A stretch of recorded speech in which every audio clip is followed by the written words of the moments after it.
Assalamualaikum warahmatullahi wabarakatuh. Apa kabarnya anak-anak semua?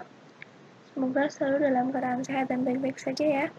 Seperti biasa juga, jangan lupa untuk menggunakan masker ketika berada di ruangan dan selalu menjaga protokol kesehatan. Hari ini masih lanjutan dari pertemuan sebelumnya, kita akan belajar tentang surat pengiriman barang. Kalau yang terakhir kita belajar tentang surat konfirmasi pesanan, itu surat yang dibuat dari penjual kepada pembeli. Surat pengiriman barang pun surat yang dibuat oleh penjual kepada pembeli.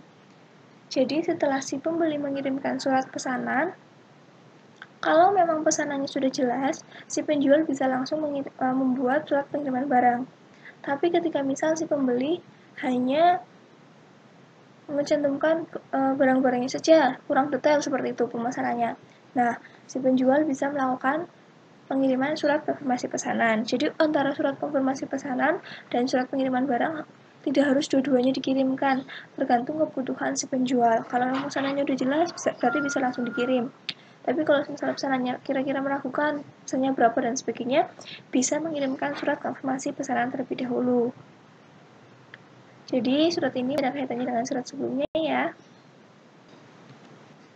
Baik, sebelum kita mulai pembelajaran lebih lanjut, alangkah baiknya kalau kita berdoa terlebih dahulu. Berdoa dipersilahkan. Cukup. Agenda hari ini, kita akan belajar tentang seperti biasa, pengertiannya terlebih dahulu, contoh surat, dan latihan. Untuk latihannya pun masih ada kaitannya dengan tugas dari sebelumnya ya, jadi bisa sambil anak-anak ingat contoh surat ataupun latihan surat yang kemarin itu seperti apa.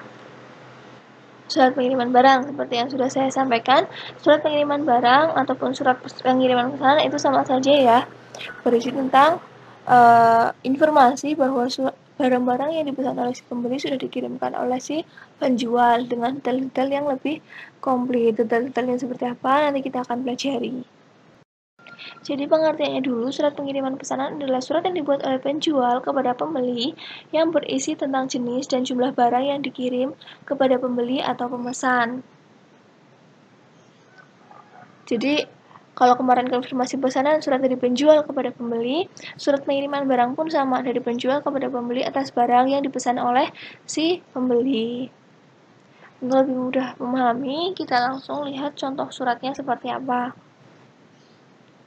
Jadi untuk contoh suratnya bisa dilihat lagi-lagi untuk bagian suratnya sama seperti bagian-bagian surat yang lain, di mana ada kop surat sampai dengan kaki surat. Kalau memang mau lengkap boleh dikasih inisial, nomor lampiran hal, tanggal, alamat dalam, salam membuka, salam penutup, dan sebagainya.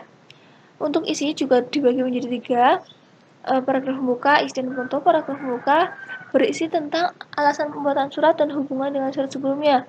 Di sini juga disampaikan ada tertanggal 10 April 2015. Ada hubungan dengan surat sebelumnya ya, tentang surat pesanan barang. Namun, alangkah lebih baik jika selain mencantumkan tanggal, juga cantumkan nomor suratnya, biar lebih gampang lagi untuk mencocokkannya atau mengcross-checknya. Kemudian, paragraf 2 berisi tentang informasi yang ingin disampaikan bahwa barang yang dipesan saudara atau pembeli berupa apa saja disampaikan telah dikirimkan menggunakan apa. Misalnya kalau di sini menggunakan jasa kapal laut, atau misalnya menggunakan jasa pengiriman tiki, JNT, dan sebagainya. Kemudian, sesuai dengan perjanjian jual beli yang telah kita sepakati bahwa saudara akan melunasi pembayaran 1 minggu setelah barang sampai di perusahaan. Nah, semua kondisi atau condition and term dari pelaksanaan jual beli mereka antara penjual dan pembeli harus disampaikan biar jelas bahwa misalnya di perjanjian sebelumnya di surat pesanan si pembeli mau beli barang dengan perjanjian dibayarnya itu nanti setelah sebulan. Nah, di konfirmasi pesanan, di pengiriman barang boleh diulang lagi bahwa sesuai dengan perjanjian saudara bahwa saudara akan membayar setelah 1 bulan barang sampai. Kami harap saudara dapat menepati tenggat waktu tersebut, misalnya seperti itu. Agar nggak lupa si pembelinya untuk membayar juga dan bisa mempersiapkan dananya misalnya. Kemudian paragraf terakhir berisi tentang harapan dan terima kasih atas perhatian saudara. Kami sampaikan terima kasih. Itu cuma terima kasih aja ya. Kalau misal mau dikasih harapan, misalnya kami harap barang yang saudara pesan dapat sampai secepatnya, atau barang yang saudara pesan dapat diterima dengan kondisi baik. Atas perhatian dan kerjasama saudara, kami sampaikan terima kasih. Misalnya seperti itu. Untuk contoh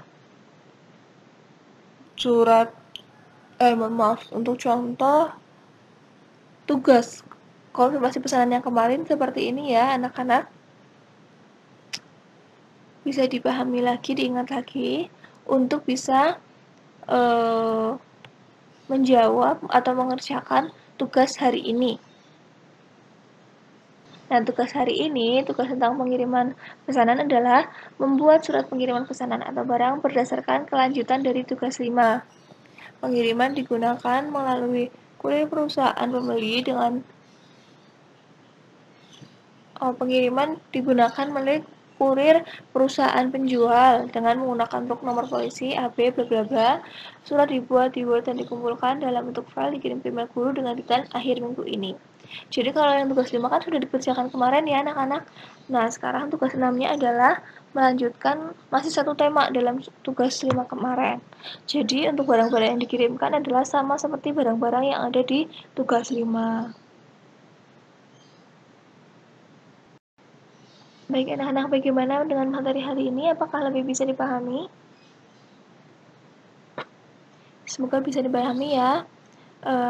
Jika memang ada pertanyaan, bisa anak-anak sampaikan di grup kelas ataupun di Moodle punya sekolah kita. Baik, terima kasih atas partisipasi anak hari ini. Semoga pertemuan kali ini bermanfaat. Mohon maaf apabila ada kesalahan. Sekian, wassalamualaikum warahmatullahi wabarakatuh.